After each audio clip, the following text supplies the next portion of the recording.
नमस्कार, मी अमित गदर. तुम्ही पाहताय न्यूज 18 लोकमत. आजचा विषय आणि कारण महत्त्वाचा आहे. बीडमधल्या एका शिक्षकाच्या आत्महत्येनं संपूर्ण महाराष्ट्र हळहळतोय. आपल्या चिमुकलीला पत्र लिहत या शिक्षकाने मरणाला कवटाळलंय.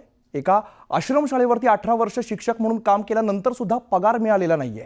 नोकरी कायम होण्याची शाश्वती नाही आणि त्यामध्ये संस्थाचालकांकडून होणारा त्रास असह्य झाल्यामुळे धनंजय नागरबोजे यांनी टोकाचं पाऊल उचललं. आत्महत्या करण्यापूर्वी त्यांनी एक भावनिक पत्र लिहिलेलं आहे. त्यांच्या पत्रातून राज्यातल्या विना अनुदानित शिक्षकांचा प्रश्न पुन्हा एकदा ऐरणीवरती आलेला आहे. गेली 2 दशकं राज्यातील 70,000 शिक्षक आपल्या पगारासाठी संघर्ष करतायत. या संघर्षामध्ये अनेकांनी गुडघे टेकलेले आहेत. जवळपास 125 शिक्षकांनी आत्महत्या केल्यात. अनेक जणांचे संसार देशोधडीला लागलेत. कधीतरी पगार सुरू होईल या आशेवरती अनेकांची संपूर्ण हयात गेली आहे. अनेक जण निवृत्त झाले, पण त्यांना पगार काही मिळालेला नाहीये. राज्यातल्या हजारो शिक्षकांची व्यथा आम्ही सरकार दरबारी मांडतोय. या शिक्षकांना न्याय कधी मिळणार हा प्रश्न आम्ही विचारतोय. या कार्यक्रमात तुम्ही सुद्धा सहभागी होऊ शकता, आपल्या व्यथा मांडू शकता. आम्ही त्या सरकारपर्यंत मांडू. तेव्हा फोन करा आणि व्यक्त व्हा.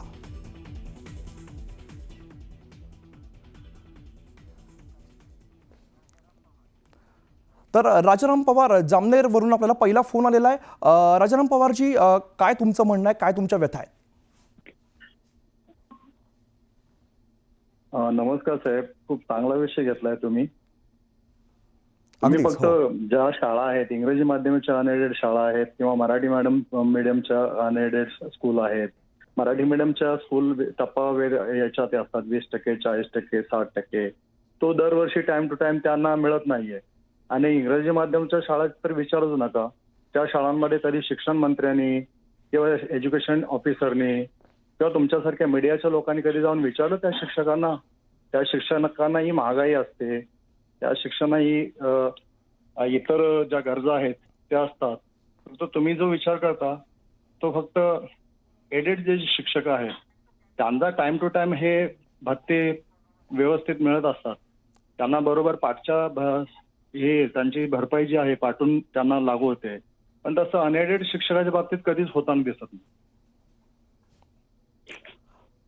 राजारामजी, न्यूज 18 लोकमत वारंवार वेळोवेळी या सगळ्या समस्या मांडत आलेल्या आहे.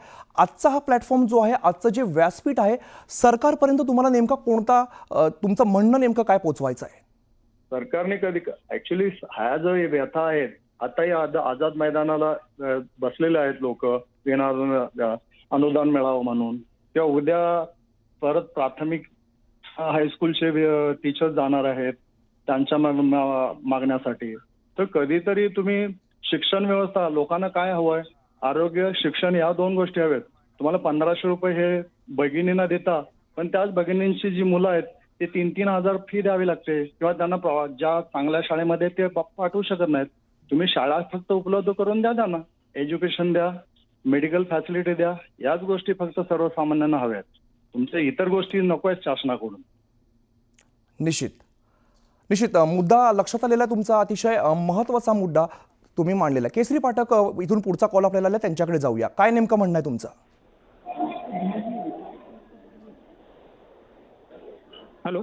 हा, येतो तुमचा आवाज.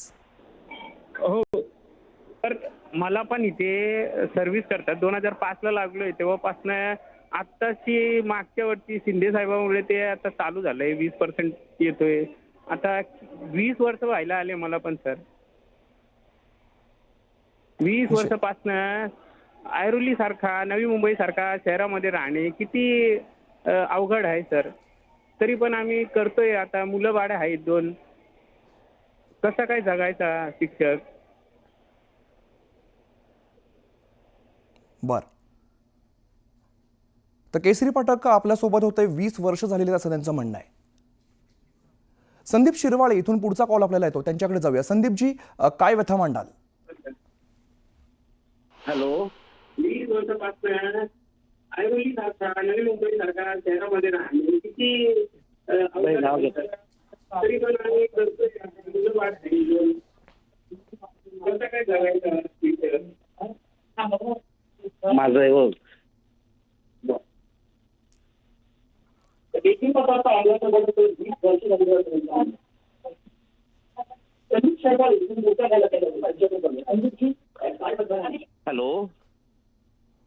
हॅलो.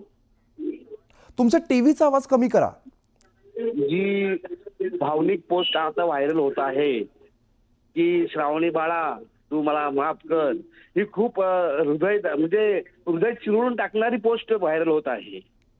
कारण आज जी पिढी घडवण्यासाठी जे आपल्या जीवाचं म्हणजे आपलं आयुष्य पणाला लावलेले आहे, बरं, त्यांना जर त्यांचा उदरनिर्वाहासाठी त्यांच्या मुलाबाळांसाठी जर त्याच्या मोबदला जर नाही भेटला तर कसं होणार? निश्चित त्यांचं मोबदला प्रपंच मिळाला तर कसं कसं चालणार? होणार, अतिशय महत्वाचा प्रश्न आहे. आपण पुढे जाऊया. बाळू कदम आपल्या सोबत आहेत. नमस्कार. नमस्कार सर, बोला. आपला महाराष्ट्र जर सुजलाम सुफलाम आणि सक्षमीकरण जर करायचं असेल तर विद्यार्थी चांगला घडला पाहिजे आणि विद्यार्थी चांगला घडण्यासाठी शिक्षकाला मानसिकदृष्ट्या सक्षम बनवणं गरजेचं आहे. परंतु संस्थाचालक शिक्षकांना आर्थिक विवंचना एवढी त्रास देतात की त्यामुळं शिक्षकाला सक्षमपणे विद्यार्थ्यांना घडवता येत नाही. तर माझं असं म्हणणं आहे सरकारला की सरकारनं सर्व खाजगी संस्था ज्या आहेत त्या आपल्या ताब्यात घ्याव्यात आणि त्यांचं निश्चित बाळूजी, तुम्ही नेमकं किती वर्ष काम करता आणि तुमच्या समोर नेमक्या समस्या कोणत्या कोणत्या आहेत आता? आज जवळजवळ मी 15 वर्ष मी सेवा देतोय आणि शिकवत असताना एवढा मानसिक त्रास होतो, एवढा दबाव असतो की बोलायचं काम नाही. आज जे धनंजय नागरगोजे यांनी परवा दिवशी जे पाऊल उचललं, अशा कितीतरी या महाराष्ट्रामध्ये धनंजय नागरगोजे सध्याच्या परिस्थितीमध्ये आहेत आणि कुठल्या क्षणाला काय करून काय निर्णय घेतील आणि काय नाही, म्हणजे अतिशय भयानक परिस्थिती आहे आपल्या महाराष्ट्रातील शिक्षकांची. त्यामुळे मायबाप सरकारला माझी विनंती आहे की त्यांनी शिक्षकांना एक सक्षम असं पाठबळ द्यावं आर्थिक बाजूनं आणि विद्यार्थ्यांना मला तर निश्चित सक्षम पाठबळ मिळावं, महत्वाचा मुद्दा आहे. धन्यवाद. पुढे जाऊया. अविनाश काळे आपल्या सोबत आहेत. अविनाशजी, तुम्ही काय सांगाल? तुम्हाला कोणत्या समस्यांना सामोरं जावं लागतं? तुम्ही किती वर्ष काम करताय?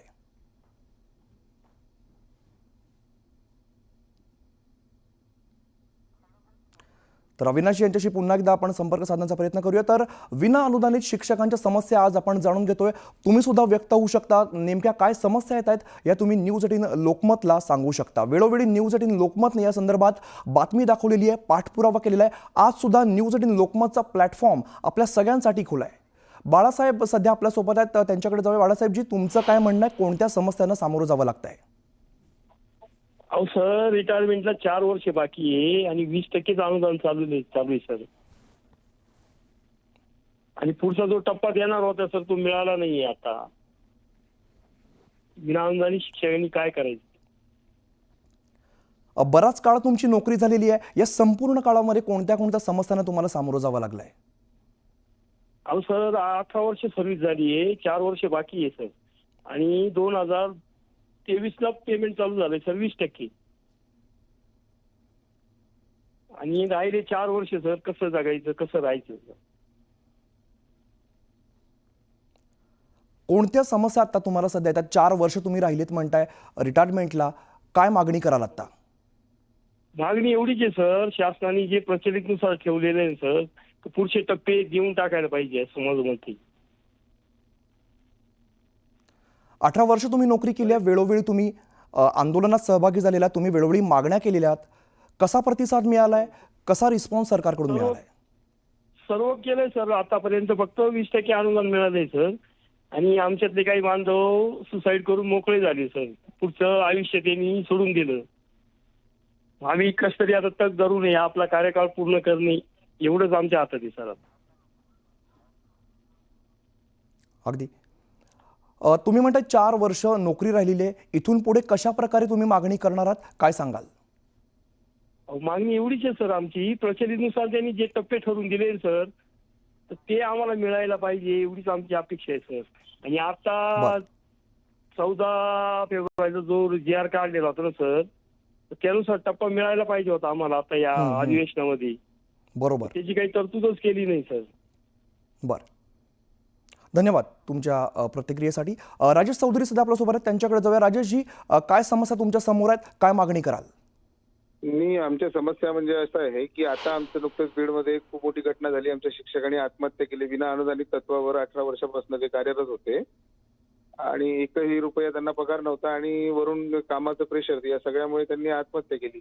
अशा आमच्या कितीतरी शिक्षक आहेत की जे विना अनुदानित तत्वावर त्यांची रिटायरमेंट झालेले आहेत. 14 ऑक्टोबर 2024ला शासनाने आपला आदेश काढला. त्याची अंमलबजावणी अजूनपर्यंत झाली नाही आणि त्याचं अनुदान वितरण जे आहे ते अजूनपर्यंत आम्हाला मिळालेलं नाहीये. तेव्हा माझी या शासनाला आणि आमच्या मुख्यमंत्री साहेबांना, उपमुख्यमंत्री साहेबांना सगळ्यांना विनंती आहे की यात लक्ष घाला. कारण शिक्षण क्षेत्राचं पण वाटोळं होतंय. कारण शिक्षण क्षेत्रच हे देश घडवतो बरोबर. आणि शिक्षकच जर असा बेरोजगार असेल आणि शिक्षकाचीच जर अशी दुर्दशा असेल तर आपण पुरोगामी महाराष्ट्रात राहून काय तथ्य वाटत तरी नाही भाऊ. कारण अगदीच. आपल्या पुरोगामी महाराष्ट्रामध्ये जे एक शिक्षक आणि संत परंपरा आपल्याला लाभलेली आहे त्याचा तरी थोडा मान ठेवावा. शासनाने स्वतःच्या आदेशाचा मान ठेवावा. 14 ऑक्टोबर 2024ला काढलेला शासनादेश त्यांनी किमान लागू करावा आणि वाढीव टप्पा जो आहे वितरित करावा लवकरात लवकर, अशी सर्व शासनाकडे विनंती आहे तुमच्या माध्यमातून. निश्चित. धन्यवाद राजेशजी. शिक्षक देश घडवतो, शिक्षकाकडे लक्ष देण्याची गरज आहे असं तुम्ही मत मांडलं. धन्यवाद. आपल्यासोबत शिवाजी पतंगे त्यांच्याकडे जाऊया. शिवाजी, काय सांगाल? तुमच्यासमोर कोणत्या समस्या येतात? कशा प्रकारे सरकारकडे मागणी कराल? सरकार हे अपेक्षा वागत आहे. कारण आमचं 15-15, 18-18 वर्ष विना अनुदानित तत्वावर आम्ही काम केलेलं आहे. देश घडवण्याचं काम आम्ही करतोय आणि जो शासन निर्णय घेतो त्यावरती अंमलबजावणी न करता इतर ठिकाणी शासन फंड देण्याचं काम करते. आमचे कितीतरी बांधव बरं. तर आज आम्हाला सोडून गेलेले आहेत. माझ्या शाळेवरलाच एक 60% अनुदानित शिक्षक 1 महिन्यापूर्वी हृदयविकार झटक्याने मृत्यू पावलेला आहे. बरं, आपण पुढे जाऊया. उज्ज्वल कराळे सध्या आपल्यासोबत आहेत. उज्ज्वलजी, तुमचं काय मत आहे? तुम्ही काय सांगाल? तर हे जे चालू आहे, आम्ही विनाअनुदानित असून सर्व विद्यार्थ्यांना शिकवण्याचं काम करतो. काही शिक्षक तर 18-18 वर्ष झालेत, त्यांना पगार सुद्धा मिळाला नाही सर.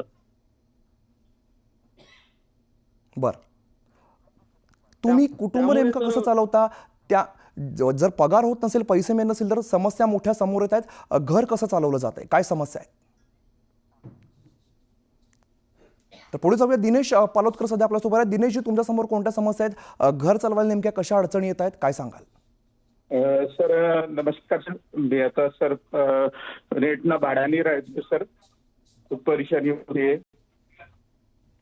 शासनाला एवढीच विनंती आहे की लवकरच लवकर आम्हाला पुढचा टप्पा देण्यात यावा. बरं, दैनंदिन जीवनामध्ये कशा प्रकारे अडचणी येत आहेत? बरीच वर्ष 18-18 वर्ष नोकरी करून पगार मिळत नाहीयेत, त्याबद्दल काय सांगाल? सर आता आपण बघतोय आता मला 2 मुलं आहेत सर. मुलांची फीस वगैरे भरायला रेंट भाड्याने आता मी संभाजीनगरला भाड्याने राहतो सर. खूप अडचणी येत आहे. उदरनिर्वाहासाठी काय करावं लागतं? कशा पद्धतीने समस्या येत आहेत?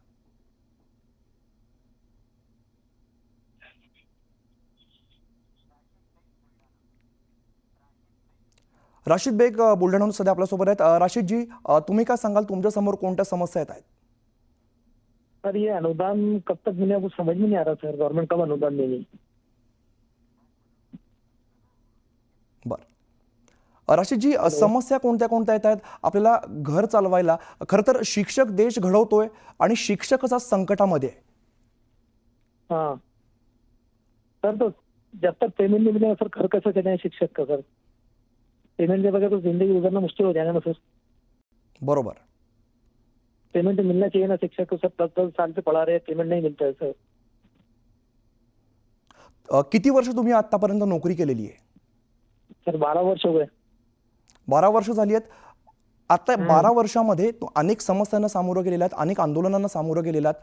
इथून पुढे सरकारला काय सांगाल? सर सरकार ने न्याय देने को ना सर शिक्षकों को, क्योंकि पेमेंट मिलना चाहिए. बरं, परभणीमध्ये जाऊया. सतीश सुरनार सध्या आपल्यासोबत आहेत. सतीशजी, तुम्ही काय सांगाल? शिक्षक आज संकटामध्ये, अनेक समस्यांना शिक्षकांना सामोरं जावं लागत आहे. हे चुकीचं आहे ना सर धोरण. हॅलो. हां सर, येतो तुमचा आवाज. हा, हे शिक्षकाला आज उपासमार होण्याची 18-18 वर्षे 12-12 वर्षे त्यांना जर शाळेमध्ये शिकवणी करून जर रुपये शासन देत नसेल, हे चुकीचं धोरण आहे. आणि शासन निर्णय करून बी त्याची अंमलबजावणी होत नाही. बर ते कुठंतरी थांबलं पाहिजे आणि हे सरकारला कळालं पाहिजे. मी सुद्धा एक म्हणजे संस्थेमध्येच काम करत आहे. बर तर आज आमचे 40% जवळजवळ माझी 8 वर्षे फुकट सेवा केली सर. आणि बर. आज आता समजा सगळं 38 वर्ष चालू आहे माझं रनिंग. तर हे आज माझ्या बरोबर जे काम करणारे आहेत त्यांना सुद्धा म्हणजे तेवढंच वेतन मिळालं आणि त्यांच्या बरोबरच मी बर. काम करालो. मग समान वेतन समान काम आहे का नाही? अगदी सतीशजी, हे मिळायला नेमका पाहिजे ना तुम्हाला सरकारकडून. सध्या पगार किती मिळतोय, कशा प्रकारे घर चालवलं जात आहे? पगार बघा सर, आज मला आता 40% पगार पडते सर 26,000. बर तर घर खर्च हा काहीच नाही म्हणाल. अख्खा दिवस शाळेमध्ये जाणं, मुलाबाळांचं तर शिक्षणाचा तर दूरच प्रश्न राहिला. कारण त्यांना आता शिकवण्याची म्हणजे कॅपॅसिटी बरं. नाही. कारण आज ही वाढती बघा महागाई एवढी, जिथं जाल तिथं महागाई आहे. पुन्हा कोणत्याही गोष्टीला एकतर शाळेला जायचं म्हणलं की गावाकडून बरं. बसनं प्रवास करावा लागतो मला. सकाळी पहिल्या गाडीनं संध्याकाळी मुक्काम्या गाडीला. म्हणजे दिवस अख्खा चाला त्या लेकर स्वतःच्या मुलाबाळाकडे मला पाहण्यासाठी वेळच नाही आणि शिक्षणचं त्यांचं दूरच राहिलं. बर एवढी ह्या बिकट परिस्थिती हे फक्त एक शिक्षक म्हणून काम करत असल्यामुळे झाली बघा. आणि जर हे शिक्षक पेशा जर नाकारला असता, डीएड बीएड केलं नसतं तर खूप चांगलं झालं असतं वाटलं. आज माझ्या बरोबरच असणारे माझे क्लासमेट त्यांनी शिक्षण घेतलं नाही तर ते आज शेती करून चांगला उत्तम व्यवसाय कराले. तर मी आज त्यांच्या स्वतःच त्यांचं घर तयार झालं आणि माझं जे आई वडिलांनी केलेलं तसंच घर आहे सर. बर छप्र आहेत घरावर आज सुद्धा कोलारू. एवढी ही परिस्थिती ह्या फक्त हे शिक्षक पेशा निवडल्यामुळे झाली. आणि त्याच्यामध्ये ह्या सरकारचं धोरण कोणतेही सरकार असो, भाजप असो की काँग्रेस असो, कोणत्या सरकारने शिक्षकाविषयी काहीच केलेलं नाही. काही आपला हक्काचा पगार मागायचं म्हणलं की चला आंदोलनाला जा मुंबईला. आणि तिथे जाऊन पुन्हा काय होणार, एकतर खोटी बातमी आपल्याला की एक GR काढून देणार, त्याच्यावर सगळे बांधव सगळे खुश होणार आणि त्याच्यानंतर त्याची अंमलबजावणी नाही, त्याचा निधी मंजूर नाही. हे कुठंतरी थांबायला पाहिजे ना. निश्चित. पुढे जाऊया. सांगलीमधून राम कदम सध्या आपल्यासोबत आहेत. राम कदमजी, आपण बघतोय अनेक प्रतिक्रिया येत आहेत, अनेक समस्या व्यक्त केल्या जात आहेत. तुमच्या काय समस्या आहेत? माझ्या समस्या अशा आहेत, बघा ह्या शिक्षणाला वेळेला पगार दिला पाहिजे. मायबापासून पोरांनी शिकवत असतील त्याची पोरगी बघून मला अत्यंत दुःख झालेलं आहे, खरं सांगतो तुम्हाला. हॅलो हो हॅलो. आणि तुम्हाला सांगायचं, ह्या आमदार खासदारांचे जे पगार येणं यांच्या मनाने घेते नाही, याचा पगार कट केला पाहिजे यांचा. आणि ज्यांचे त्या शिक्षकांना त्यांच्या निवडणुकीचं काम केले, सगळ्याच काम केलेलं आहे आणि ह्यांचा पगार का देत नाही, यांना जगायचं कसं? जगायचं कसं सांगा मला. हॅलो. हो, येतोय सर तुमचा आवाज. धन्यवाद राम कदमजी, तुम्ही तुमची प्रतिक्रिया दिलीत. न्यूज 18 लोकमत तुमच्या सोबत आहे. गोपाल फटके यांचा फोन आलेला, त्यांच्याकडे जाऊया. गोपालजी, तुम्ही काय सांगाल, कोणत्या समस्या येतात, किती वर्ष तुम्ही काम करताय? तर मला 10 वर्ष झाले आणि 2014 मध्ये जेव्हा GR निघाला होता तेव्हा काँग्रेसच्या वेळेला 20, 40, 60, 80 असं 5 वर्ष अनुदानावर आणण्याचं धोरण ठरलं होतं. बर. आणि त्यापासून फक्त इलेक्शन आलं म्हणजे हे लोक म्हणजे GR काढतो म्हणतात आणि नंतर मग GR काढल्यानंतरही त्याला कॅन्सल करतात. आणि असं जवळपास 15 ते 20 वर्ष झाले. कित्येक शिक्षक त्यामध्ये रिटायर होत आहेत आणि काहींचं आता जीवन तर एकदम उद्ध्वस्त होण्यावर आलं. त्यांचे म्हणजे मुलांचं शिक्षण, मुलींचे लग्न आणि त्यांनी कसं सांभाळ करायचा, कारण की पूर्ण अर्ध आयुष्य त्यांनी नोकरीत घातलं विनाअनुदानी. बर. आणि पुढचं आयुष्य आता त्यांनी कसं जगायचं हा मोठा प्रश्न आहे. आणि हे फक्त जे काही पूर्ण काँग्रेस असो, राष्ट्रवादी, कोणतेही पक्ष येतात फक्त आणि आम्हीच दाखवतात निवडणुकीच्या वेळेला. आणि नंतर मग हा प्रश्न बस GR निघाल्यानंतर आमचा आता अनुदानाची तरतूद होत नाही. हे मोठी शोकांतिका आहे. निश्चित. गोपालजी, आणि तुम्ही जसं म्हणताय निवडणुकीच्या सरकार पहिले- येत राहतात, जात राहतात, मात्र शिक्षकांचा प्रश्न अजूनही तसाच आहे. तुमची समस्या लक्षात आली. नाही. धन्यवाद, तुम्ही प्रतिक्रिया दिलीत त्याबद्दल. पुढे जाऊया. नितीन राठोड सध्या आपल्यासोबत आहेत. नितीनजी, तुम्ही काय सांगाल, शिक्षक आज संकटामध्ये आहे, रोजचा खर्च आहे पण पगार होत नाहीये, कशा पद्धतीने समस्यांना सामोरं जावं लागतंय? सर, गेली 15 वर्षापासून ज्ञानदानाचं पवित्र काम करत असताना सरकार कोणताही असो पण न्याय मिळत नाही, ही सगळ्यात मोठं दुर्दैवाची बाब आहे आमच्यासाठी. एखाद्या शिक्षकाला आपली मागणी मान्य होत नाही म्हणून आत्महत्या करावी लागते? कारण त्यांच्यासमोर कोणताच पर्याय उपलब्ध नसतो. शेवटी नैराश्य समोर असल्या कारणानं शेवटी त्यांना जीव द्यावा लागतो. आज गेली 15-20 वर्षामध्ये 150 पेक्षा अधिक लोकांनी आत्महत्या केल्या आपल्या महाराष्ट्र राज्यामध्ये. बरं, निश्चित धन्यवाद. तुम्ही न्यूज 18 लोकमतशी संवाद साधला त्याबद्दल. या आंदोलनात शिक्षकांच्या ज्या समस्या आहेत त्या आपण जाणून घ्यायचा प्रयत्न करतोय. अनेक फोन येत आहेत, शिक्षकांच्या समस्या या मांडल्या जात आहेत. गेले अनेक वर्ष नोकरी केली जाते, मात्र पगार मिळत नाहीये, घर चालवावं लागतंय, खर्च तसेच आहेत, घरात अनेक लोक आहेत. उदरनिर्वाह कसा चालवायचा हा मोठा प्रश्न आहे. काही प्रतिक्रिया तर अशा आल्यात की शिक्षक झालो नसतो तर बरं झालं असतं. अतिशय वाईट अशा प्रकारची ही प्रतिक्रिया खतर म्हणावी लागेल, कारण देश घडवणारा, महाराष्ट्र उद्याचा घडवणारा शिक्षक आज जर दुखी असेल, त्याला उदरनिर्वाहाची त्याला काळजी असेल, तर या अनेक समस्या आता आपल्या समोर येत आहेत. प्रताप मोरे आपल्यासोबत फोन लाईन वरती आपल्या सोबत आहेत. प्रतापजी, काय सांगाल, तुमच्या काय समस्या आहेत? सर, मी 2003 पासून कॉलेजवर काम करतो. बर 2020 ला 20% ग्रँड आला बर आणि 2020 ला ग्रँड 20% आला. त्यानंतर 2023 ला 20% आला. बर जीवनातले जवळजवळ 23-25 वर्ष नुसते दुसऱ्याला ज्ञानार्जन करण्यात गेलं. या महाराष्ट्रातील पुरोगामी महाराष्ट्राला ज्या सावित्रीबाई फुले असतील, स्वामी दयानंद सरस्वती असतील, या लोकांनी आपलं जीवनपणाला लावून काम केलं. त्या पुढल्या पिढीला आम्ही काय ज्ञान द्यायचं की तुम्ही काय पुढे शिक्षक बनवू नका, हे ज्ञान द्यायचं? हे ज्ञान देणं योग्य आहे का? कारण प्रत्येक अर्थव्यवस्थेचा कणा हा शिक्षक असतो, ज्याची पायाभूत दर्जा जो असतो तो शिक्षकापासून तयार होत असतो. आणि त्या शिक्षकाला जर या महाराष्ट्रामध्ये जर अशी हेळसांड होत असेल तर या जीवन जगायचं कसं? निश्चित, जीवन जगायचं कसं, अतिशय महत्त्वाचा मुद्दा, प्रश्न तुम्ही मांडलात. धन्यवाद तुम्ही दिलेल्या प्रतिक्रियेबद्दल. न्यूज 18 लोकमत वारंवार या समस्या मांडते. न्यूज 18 लोकमत तुमच्या सोबत आहे. पुढे जाऊया, स्वाती मठपती आपल्या सोबत आहेत. स्वातीजी, तुम्ही काय सांगाल, कोणत्या समस्यांना सामोरं जावं लागतंय? किती वर्ष तुम्ही नोकरी केली आहे? हॅलो, नमस्ते सर. अगोदर तुम्हाला सर्वांना माझा नमस्कार. नमस्कार. हॅलो. हो, येतो तुमचा आवाज. आवाज यायलाय सर? येतो तुमचा आवाज, बोला तुम्ही.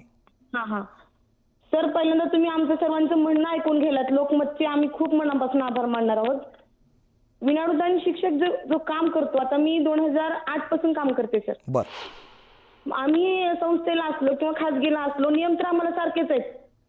पूर्ण जिल्हा परिषदचे नियम जे आहेत ते आम्ही सर्वच काम त्यांच्यापेक्षा दुपटीनं काम करतो. बर. सर्व शिक्षक.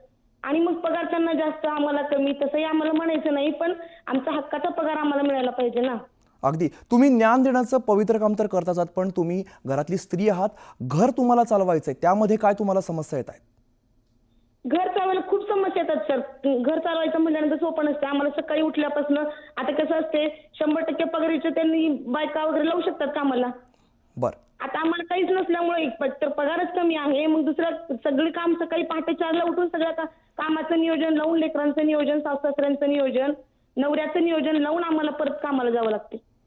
स्वातीजी, काय तुमचा नेमका दिनक्रम कसा असतो? तुम्ही घरचं काम करून शाळेमध्ये शिकवण्याचं काम करताय, जसं तुम्ही म्हणताय की पगार सुद्धा मिळत नाही, अनेक समस्यांना सामोरं तुम्ही सविस्तर तुम्ही मांडू शकता? हे बघा सर, आम्ही सकाळी उठल्यापासून, आता प्रत्येक स्त्री, मीच नाही, विनामूल्य ज्या शिक्षिका काम करतात त्या प्रत्येक स्त्रियांची हीच व्यथा आहे की सकाळी 4 वाजता उठणे, आपलं सगळं आटपून सकाळी 9-10 पर्यंत आम्ही शाळेमध्ये पोहोचतो. गेल्यानंतर काय आम्ही म्हणजे 20% पगार घेतो म्हणजे 20%च काम करावं, 40% पगार घेतो 40%च काम करावं, अशी काही अपेक्षा नसते. 100% सारखं आम्हाला काम करावं लागते 5 वाजेपर्यंत शाळेमध्ये. पुन्हा आणखीन ऑनलाईन वगैरे काम असतील तर घरी येऊन आम्हाला ते ऑनलाईन कामं करावी लागतात. एवढा मनस्ताप करून आम्ही आणखीन परत घरी आल्यानंतर अजून घरचे कामं असतात आणि पगार कमी असल्यामुळे शिकवणी घेणे म्हणा, काही करणे, काहीतरी करावं लागतं ना उद्योग. स्वातीजी, महिन्याच्या शेवटी जेव्हा हातामध्ये पैसे शिल्लक राहत नाहीत, पुढचा दिवस काढायचा कसा, हा जेव्हा प्रश्न असतो, त्यावेळेला कशा प्रकारे तुम्ही पुढचं नियोजन करता? आपल्या अपेक्षा माराव्या लागतात सर. खूप अपेक्षा असतात आपल्या, त्या अपेक्षा पूर्ण होत नसतात. आपल्याकडे तुटपुंजा जर पगार असेल तर आपण तेवढ्यामध्ये कसं भागू शकणार आहोत सगळ्या गोष्टी? लेकरांच्या अपेक्षा, आपल्या अपेक्षा, सगळ्या अपेक्षा आपल्याला इथं दफन करावं लागतात. प्रत्येक गोष्ट आपण करू शकत नाही, पैशाशिवाय बात नाही. आता विद्यार्थ्यांना आम्ही माझ्या शाळेत सर नवोदयला प्रत्येक वर्षी 2 मुलं लागतात. खाजगी संस्था आहे माझी. निश्चित. एवढं मेहनतीनं मी शिकवते. स्वातीजी, या सगळ्या प्रश्नामध्ये न्यूज 18 लोकमत तुमच्या सोबत आहे.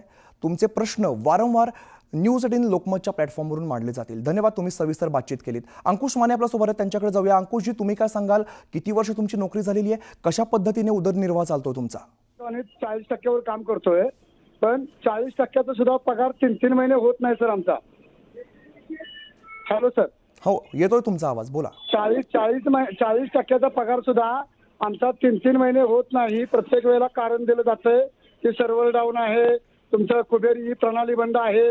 मग आम्ही जगायचं कसं? अंकुशजी, तुमच्या घरात किती लोक आहेत?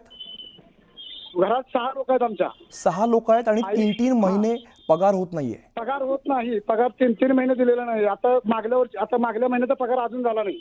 आज 16 तारीख, 17 तारीख आहे सर. आणि दुसरी गोष्ट, लोकमत आमच्या पाठीशी आहे, आमच्या सोबत आहे. पण 14 आमचे शिक्षक आमदार आणि पदवीधर आमदार एकत्र का येत नाहीत आणि त्यांचं एकमत आमच्या विषयावर का होत नाही? निश्चित. पुढे जाऊया. सुगधा कोतुळकर सध्या आपल्या सोबत, त्यांच्याकडे जाऊया. सुगधाजी, तुम्ही काय सांगाल? कशा पद्धतीने समस्यांना सामोरं जावं लागतं तुम्हाला? नमस्कार. सगळ्यात पहिल्यांदा आम्हाला इथे या मंचावरती बोलण्याची संधी दिली याबद्दल खूप खूप धन्यवाद. ऍक्च्युली आतापर्यंत मी बघितले जे कॉल येतात आहे ते सगळे कॉल 20%, 40% अनुदानित ज्यांना अनुदान मिळालेले असे शिक्षक आपल्या व्यथा मांडतात. खऱ्या व्यथा ज्या शिक्षकांच्या ज्या अजूनही 0% अनुदानितवर काम करतायत, की आता कोणीतरी पवित्र पोर्टल थ्रू नेमणुका होतील किंवा कोणीतरी रिटायर्ड होतील, त्यानंतर आपली जागा तिथे पोस्ट ओपन होईल, या दृष्टिकोनातनं तिथे जवळपास 8-8, 9-9 वर्ष काम करतायत. मला स्वतःला नोकरी करून शिक्षकी पेशामध्ये 8 वर्ष झालेली आहेत. तर माझा प्रश्न सरकारला माझ्या पुढे हाच आहे की पवित्र पोर्टल मार्फत नेमणुका करताना इतकी दिरंगाई बेसिकली का होतीये? आणि त्याचबरोबर जे प्रेफरन्स येतात आहे पवित्र पोर्टलवरती, जे प्रेफरन्स येत आहे, तो व्यक्ती ज्या गावाचा आहे त्या गावापेक्षा काही कोसो दूर म्हणजे वाशिम, रत्नागिरी म्हणजे संगमनेरच्या व्यक्तीला समोर जागा दिसतेय, त्या संस्थेमध्ये जागा दिसतेय, तरी सुद्धा त्यांना प्रेफरन्स बाहेरचे येत आहेत. हे एक सगळ्यात महत्वाचा प्रश्न की ही कुठेतरी टेक्निकल हा जो एरर आहे पवित्र पोर्टल मार्फत जो मतलब तो आहे तो उपक्रम अत्यंत स्तुत्य आहे. तो ऍक्च्युली भ्रष्टाचार कमी करण्यासाठी वगैरे असेल, पण त्यानंतर सुद्धा बेसिकली असं झालंय की त्यानंतर सुद्धा जागेवरती अपॉइंटमेंट करण्यासाठी अत्यंत कष्ट त्या ठिकाणी घ्यावे लागतात. निश्चित. माझा प्रश्न हाच आहे की ही प्रोसेस इझी का होऊ शकत नाही? निश्चित, ही प्रोसेस इझी का होऊ शकत नाही, अतिशय महत्त्वाचा प्रश्न. सुगधाची धन्यवाद. आणि न्यूज 18 लोकमत वेळोवेळी या गोष्टीचा पाठपुरावा करत राहील. पुढे जाऊया. राज मोहलानी सध्या आपल्यासोबत आहेत. राजजी, तुम्ही काय सांगाल? तुमच्या घरात किती लोक आहेत? तुम्हाला कोणत्या समस्यांना सामोरं जावं लागतंय? तर आम्ही 14 जण आहे आणि या ठिकाणी मी 14 वर्ष झालं विनाअनुदानावर काम करतोय. आणि 14 वर्ष काम करत असताना या ठिकाणी गेल्या वर्षी शासनानं आम्हाला 20% अनुदान देतो म्हणून सांगितलेलं होतं.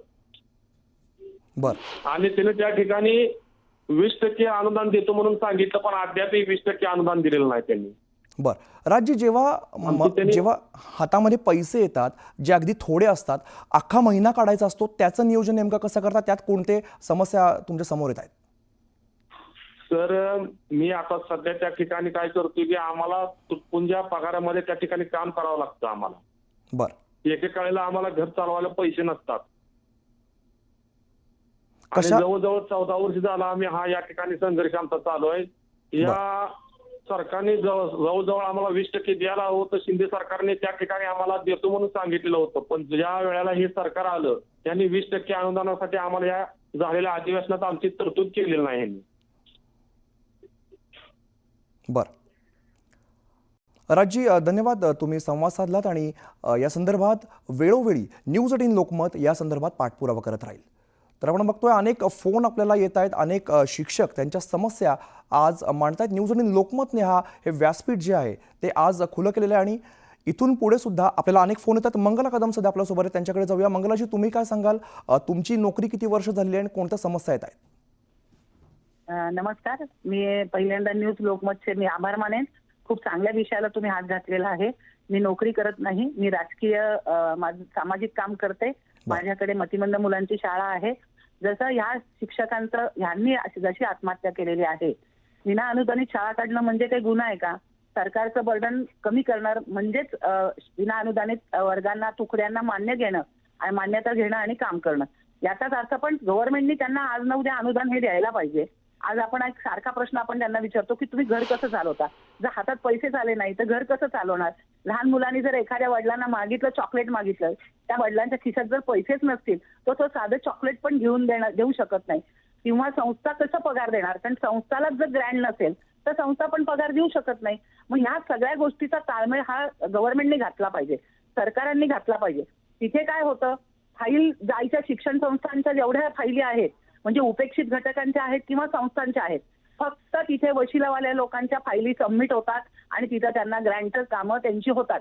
आज मी सुद्धा राजकीय क्षेत्रात आज 33 वर्ष काम करते, परंतु माझ्या शाळेला सुद्धा अनुदान मिळालेलं नाही. ते सुद्धा मतिमंद मुलांची शाळा चालवून सुद्धा. म्हणजे आम्ही असं ठरवतो की चला आम्ही समाजामध्ये राजकीय काम करतो तर एखादं चांगलं काम पुण्याचं पण करावं. हे पुण्याचं काम करत असताना आज माझ्यासारख्या महिलेची फाईल सुद्धा जर पूर्ण होत नसेल, आज कितीतरी समाजामध्ये असे आहेत. मी आज एका नेमक्या कोणत्या अडचणी येत आहेत? अनुदान मिळण्यामध्ये काय समस्या येत आहेत? अनुदान मिळण्याचे म्हणजे आज फाईल देऊन आज आमच्या शाळेला समाज कल्याणची सुद्धा ए ग्रेड आहे. ए ग्रेड असताना सुद्धा मिळत नाही ना. काय कारण दिलं जातं? काय समस्या येतात त्यामध्ये? समस्या काहीच नाही. अजून तुमचं ह्या ग्रुपमध्ये फाईल पाठवली, तुम्ही हे पेपर पाठवा. आता धोरणात्मक निर्णय झालाय. धोरणात्मक निर्णय झाला म्हणजे काय? मग मुख्यमंत्र्यांच्या टेबलवर विशेष बाब म्हणून कशा फाईल होतात? मुख्यमंत्र्यांच्या टेबलावर मागील 10 वर्षाचा हिस्ट्री काढा आणि त्या 10 वर्षाच्या हिस्ट्रीमध्ये विशेष बाब म्हणून 100% अनुदानाच्या उपेक्षित घटकांच्या फाईल झालेल्या आहेत. मी बरं, संस्थाचालक म्हणून तुम्ही सांगा की ज्या शिक्षकाला पगार मिळत नाही तो त्याचं घर कसं चालवेल? एक संस्थाचालक म्हणून तुम्ही काय सांगाल?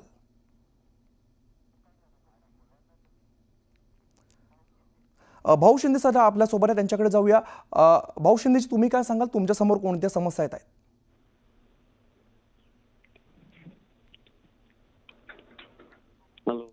पुढे जाऊया. अनंत इरुळकर सध्या आपल्यासोबत आहे, त्यांच्याकडे जाऊया. आनंदजी, तुम्ही काय सांगाल? तुम्ही किती वर्ष नोकरी केली आहे? सर, मला जवळपास 10 वर्ष झालेत नोकरी करून आणि आज परिस्थिती अशी झालेली आहे की वडिलांना एक शाल सुद्धा विकत घेऊ शकत नाही. आईने जर दिवाळीला साडी घ्यायची म्हटलं तर आईला साडी घेऊन देऊ शकत नाही. आणि लहान मुलगी आहे, घरी आल्यानंतर ती दररोज विचारते की बाबा तुम्ही माझ्यासाठी काय खाऊ आणला? माझी सुद्धा 3 वर्षाची मुलगी आहे सर. आणि ज्यावेळेला पैसे खिशात नसतात त्यावेळेला त्या मुलीला आपण काय उत्तर द्यावं हा प्रश्न शाळेतून निघताना घरी पोहोचताना मनात रेंगाळत असतो की काय उत्तर द्यायचं. वडिलांना हार्ट अटॅक येऊन गेला, त्यांच्या आजारपणाचं काय? आई आजारी असते, तिचं काय? पत्नी असते, तिच्याही काही अपेक्षा आहेत, या कशा पूर्ण करायच्या? ह्या सगळे विचार डोक्यामध्ये सर गिरट्या घालत आहेत की आता नेमकं आपण काय करा, एखादं चुकीचं पाऊल उचलावं तर यांचं काय होईल हा सुद्धा विचार मनामध्ये धावत असतो सर. बरं, न्यूज 18 लोकमत वेळोवेळी या संदर्भातले प्रश्न मांडते आणि न्यूज 18 लोकमत हे सतत तुमच्या सोबत असेल. पुढे जाऊया. विजय तट सध्या आपल्या बीडमधून विजय तट सध्या आपल्या सोबत आहेत. विजयजी, तुम्ही काय सांगाल? सर, वनवे सचिन बोलतोय मी. बोला सचिन, बोला. सर, जवळपास 20 वर्षापासून शिक्षकांना वेतन मिळत नाहीये. दर अधिवेशन आलं की शिक्षक तिथं आंदोलनाला जातात आणि तिथं गेल्यानंतर ते 15-20 दिवस 2-2 महिने आंदोलन होतात. तरी हे लोक नुसतं जी आर काढल्यानंतर पुन्हा ते जी आर कॅन्सल करतात. अशा प्रकार चाललंय सर 20 वर्षापासून शिक्षकांचं व्यथा. तर तात्काळ सरकारने ह्याच्यावर काहीतरी पहिल्यासारखं जे धोरण होतं 20, 40, 60 दरवर्षीप्रमाणे जे 20% काँग्रेस राष्ट्रवादीच्या काळामध्ये जे होतं ते धोरण राबवा ही विनंती सर आपली. सचिन, तुम्हाला किती वर्ष झाली आहेत? मला 36 वर्ष झालेत. बर. हा. आणि घर चालवायला कशा अडचणी येत आहेत? तर घर चालवणं एवढं अडचणी आहेत की सध्या मुलाबाळाचं शिक्षण करू शकत नाहीयेत, घरच्या आई वडिलांचे प्रश्न सोडू शकत नाहीयेत आणि सध्या अशी परिस्थिती झाली सर. आज 15 वर्ष झालं विना वेतन काम करतोय. तर पुढे वीर आणि माग आड अशा प्रकारे परिस्थिती झाली. त्यामुळे पुढे जाता येत नाही आणि मागे जाता येत नाही. सचिनजी, 15 वर्ष काम करताय, हातात किती पगार पडतोय? तर आता सध्या काही सरकारनं काय 20% दिलेले आहे आता 20 ते 40%. पण पुढचा टप्पा त्यांना काय त्याची तरतूद केलेली नाहीये. फक्त GR काढला आणि त्यानंतर त्याची तरतूद काहीच केली नाही अधिवेशनामध्ये. निश्चित.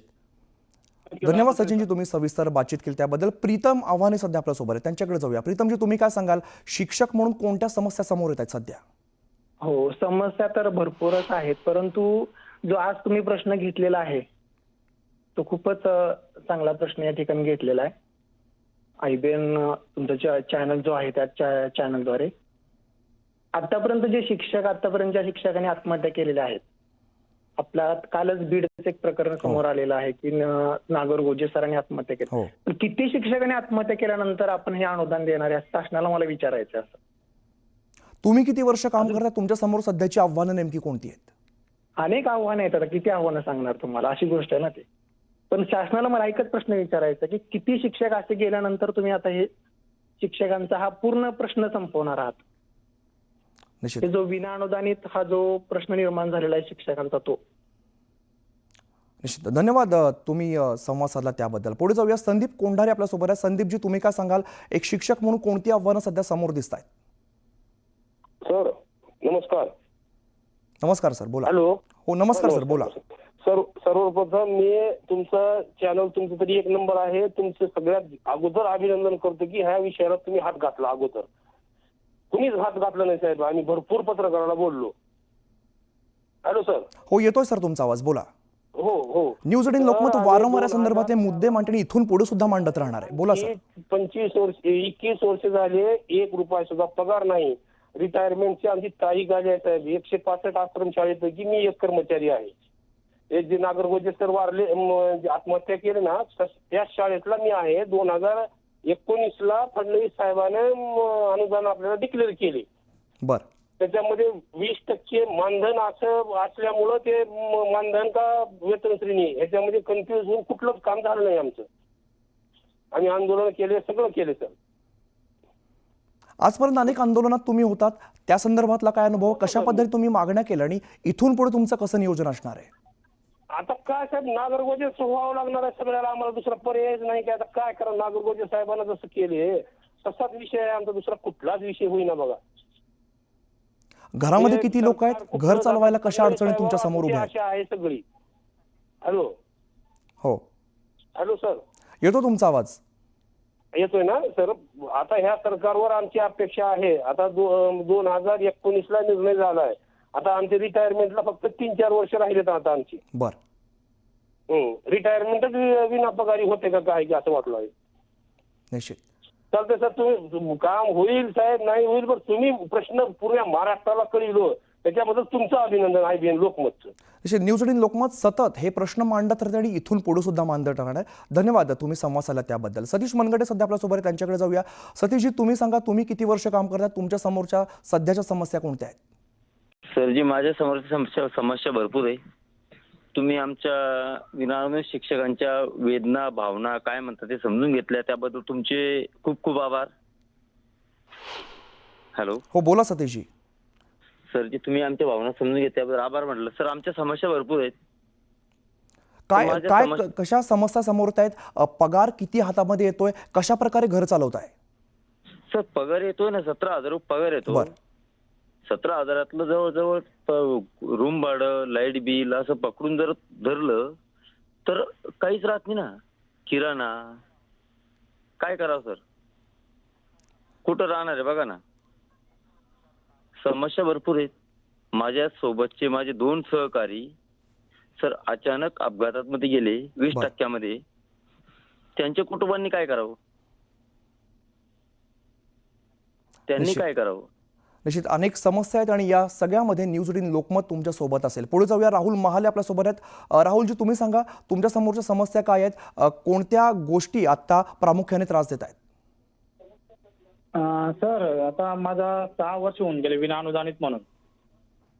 बर. 6 वर्ष पासून मी इथून चाळीसगाव पासून 40 किलोमीटर अंतरावर जातो. त्यानंतर इकडून तिकडून मला एका दिवसाचं नुसतं भाडं जर ठरलं तर 150 रुपये मला भाडं लागतात. आम्ही राहायला सर्वसामान्य, माझी SC कास्ट आहे. शेवटपर्यंत मी ज्या मार्फत लागलोय किंवा ज्या संस्थेमध्ये काम करतो मी, तिथं मला फक्त चक्कर मारण्याशिवाय वेगळं काहीच सांगत नाही. ते फक्त सांगतात विनाअनुदानित ते इतके वर्ष करा, तितके वर्ष करा. परंतु माझे 8 वर्ष होऊन चालले आता नाही करत मला. आणि 8 वर्षामध्ये मला मी जिथे जातो तिथं मला लोक सांगतात की तुम्ही सोडून द्या, सर्व कामं आमच्यावर लादले जातात. इलेक्शनचा असो, त्यानंतर इतर ज्या काही गोष्टी असतील आमच्या बाबतीत, मग ते पेपर असो, सर्व गोष्ट, त्या सर्व गोष्ट आमच्यावर लादली जाते आणि त्या मोबदला 1 रुपयाही मिळत नाही. त्याच्यात काही मिळतं फक्त आमच्या घरून आम्हाला खर्च करावा लागतो. म्हणजे तिथं तुम्ही कसंही पोहोचा, परंतु तुम्ही इथपर्यंत या आणि त्याच्यात मोबदला काहीच मिळत नाही. याचा आणि आर्थिक गणित माझ्या- तुम्ही नेमकं कसं जमवता? 40 किलोमीटरचा रोज प्रवास करताय, त्याला पैसे सुद्धा लागतात, कशा पद्धतीने आर्थिक गणित जमवताय? मग सर कोणाच्या तरी मार्फत फक्त सांगायचं की मी तुम्हाला एका हप्त्यात देतो. मग मी शनिवार रविवारी दुसऱ्या ठिकाणी कामाला जातो, ते पैसे जमवतो, तेव्हा ते 5 दिवसाचं मी भाडं एकत्रित करून त्या शिक्षकांना, समोरच्या व्यक्तींना देत असतो. म्हणजे घरच्यात विषयच नाही. घरी आम्ही एका दिवसाचं खातो का नाही खातो या गोष्टी सांगण्यापेक्षा, आपली एवढी सर्व गोष्टी मानण्यापेक्षा, वेतन मानण्यापेक्षा ते तुमच्या मार्फत होते. IBL तुम्ही त्याच्यासाठी पाठपुरावा करतायत, हीच मोठी आमच्यासाठी भाग्य आहे. याचा पाठपुरावा हा निकाल लागला गेला पाहिजे, न्याय मिळायला पाहिजे. माझ्यासारखे निश्चित शिक्षकांना लवकरच न्याय मिळावा ही सुद्धा आमची सुद्धा इच्छा आहे आणि वेळोवेळी न्यूज 18 लोकमत या संदर्भातले प्रश्न मांडत राहणारे आज यापूर्वी सुद्धा मांडलेले आहेत. एक छोटासा ब्रेक घेतो, पण शिक्षकांच्या समस्या, व्यथा आपण जाणून घ्यायचा प्रयत्न करतो. अनेक फोन येत आहेत. ऋषिकेश गायकवाड यांचा फोन आलेला आहे. ऋषिकेश यांच्याशी आपण बोलूया. ऋषिकेश, तुम्ही किती वर्ष काम करताय? तुमच्या समोरच्या समस्या काय आहेत?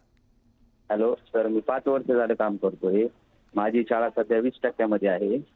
आणि मला पगार सध्या 7,000 रुपये पडतो. मी सोनपेठ या शहरामध्ये राहतो. शहरामध्ये राहिल्यानंतर 7,000 रुपयात काहीच परवडत नाही सर. बरोबर. किंमत माझं रूम भाडं आहे 4,000. आई वडील, आम्ही दोघं नवरा बायको, आणि त्यांचा खर्च मिळून 3,000 काहीच भागत नाही ना. बर, तुमच्या घरात किती लोक आहेत? माझे आई वडील आणि आम्ही 2 जण, 4 जण आहेत. बर. आणि रूम भाडं मिळून 4,000 रुपये तर रूम भाड्याला जाते सर. लाईट बिल, गॅसचा खर्च, किराणा हे जर हे केल्यानंतर काहीच एवढं नाही ना सर. आणि 20% गव्हर्नमेंटमध्ये ह्या वर्षी 20% देऊ, पुढच्या वर्षी 20% देऊ, त्या वर्षी 20% देऊ, असे किती दिवस ढकलणार आहे सर गव्हर्नमेंट? बर, किती दिवस गव्हर्नमेंट ढकलणार असा प्रश्न तुमचा आहे. न्यूज 18 लोकमत वारंवार या संदर्भात प्रश्न मांडत राहील. अनिस बैस सध्या आपल्या सोबत आहेत. अनिलजी, तुम्ही काय सांगाल? रुपेश पटवे सध्या आपल्या सोबत आहेत, त्यांच्याकडे जाऊया. रुपेशजी, तुमच्या समोरच्या सध्याच्या समस्या काय आहेत? हॅलो. हा रुपेशजी, बोला. हा, अनिल बैस बोलतो सर. बोला. सर, जवळपास मी 2006 पासून या विनाअनुदानित शाळेवर काम करत आहे. बर. जवळपास 2006 ते 2016 पर्यंत विना वेतन काम केलंय. बर. आणि 2016 मध्ये 20% मिळालं. परंतु शासनाच्या या धोरणामुळे 2016 ते 2021 पर्यंत 100% मिळायला पाहिजे. बर. परंतु शासन हे 5 वर्षानंतर 1 टप्पा देत आहे आणि त्यातही पूर्ण टप्पा मिळायला पाहिजे. परंतु मागील उद्धव ठाकरे साहेबांच्या सरकारमध्ये सुद्धा त्यांनी 19 महिन्याचं वेतन गहाळ केलं आणि आताही जेमतेम 14 ऑक्टोबर 2024 एक शासन निर्णय निघाला. निश्चित. आणि अनिलजी, तुम्हाला नेमकी किती वर्ष झालेली आहेत या शिक्षकी पेशामध्ये? किती वर्ष काम करताय आणि हातामध्ये सध्या किती पैसे पडतात? मला 18 वर्ष झाली आहेत सर. बर. 2016 पासून तर 2006 पासून मी या क्षेत्रात काम करत आहे. बर. आता सरकारकडे नेमकी मागणी काय कराल? सरकारकडे मागणी एवढीच आहे की आम्हाला आमचं 100% अनुदान मिळायला पाहिजे. वेतन हे 100% मिळायला पाहिजे. कारण आम्ही जेवढं काम करतोय आणि त्या कामाचा मोबदला आम्हाला मिळायला पाहिजे. कारण अनेक समस्या आहेत सर. सर्वात मोठी समस्या म्हणजे फॅमिली समस्या. महिनाभर आम्ही काम करतो, शिक्षणाचं कार्य करतो, परंतु महिना संपल्यानंतर जेव्हा हातात काहीच मिळत नाही तेव्हा घरचे विचारतात की पगार केव्हा येणार. असं 2016 पर्यंत तर समाजाला तोंड देता आम्हाला खूप वाईट वाटायचं. जो विचारायचा की सर तुम्हाला पगार मिळाला. एवढंच नाही तर आम्ही शिकविलेले विद्यार्थी जे आज पगार घेतात आणि ते जेव्हा शाळेत येतात आणि विचारतात सर पगार केव्हा मिळणार, तर आम्हाला त्या गोष्टीचं खूप वाईट वाटतं. निश्चित. धन्यवाद अनिलजी, तुम्ही सविस्तर बातचीत केली त्याबद्दल. गीतांजली कड सध्या आपल्यासोबत आहे, त्यांच्याकडे जाऊया. गीतांजलीजी, तुम्ही काय सांगाल, एक पहिल्यांदा शिक्षिका म्हणून, नंतर घरची महिला म्हणून कशा पद्धतीने ही कसरत होती आहे?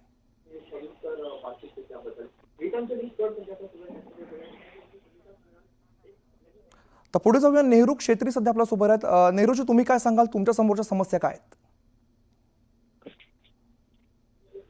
हॅलो. हा, बोला सर, हॅलो. येतोय आवाज. हा नमस्कार सर, मी तुषार देशमुख बोलतोय, युवा विद्यार्थी असोसिएशन. बोला. हॅलो. हा बोला तुषार, बोला. सर, सद्यस्थितीत राज्यामध्ये शिक्षण क्षेत्राच्या आणि शिक्षकांच्या व्यथा एवढ्या गंभीर झाल्यात, राज्य सरकार एकदम उदासीन आहे. आपण देश महासत्ता होण्याची स्वप्न बघतोय, परंतु शिक्षणासारख्या महत्वपूर्ण क्षेत्रावर कुणाचीही राज्यकर्त्यांची नजर राहिलेली नाहीये आणि हे वर्षानुवर्ष होत आले. सर्वप्रथम तर मी IBN लोकमत समूहाचे आभार मानतो की तुम्ही खरंच महत्वाच्या प्रश्नाला हल घालून आणि ज्ञानदानासारख्या पवित्र कार्य करणाऱ्या शिक्षकांच्या व्यथा वेदना प्रसारमाध्यमाच्या माध्यमातून लोकशाहीचा चौथा स्तंभ म्हणून या राज्यकर्त्यांसोबत जे निर्ढावलेले आहेत, जे निद्रिस्त अवस्थेत आहेत, अशा राज्यकर्त्यांच्या समोर नेऊन हा सोडवण्याचा प्रयत्न केलाय. तर सगळ्यात महत्वाची गोष्ट म्हणजे सर, अनेक वर्षापासून हे शिक्षक वेळोवेळी आंदोलन करतात आणि विद्यार्थी घडवण्याचं काम करतात.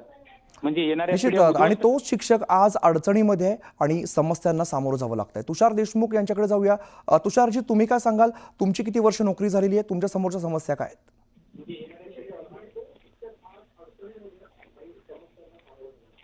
बोला तुषार, तुमच्या टीव्हीचा आवाज फक्त कमी करा.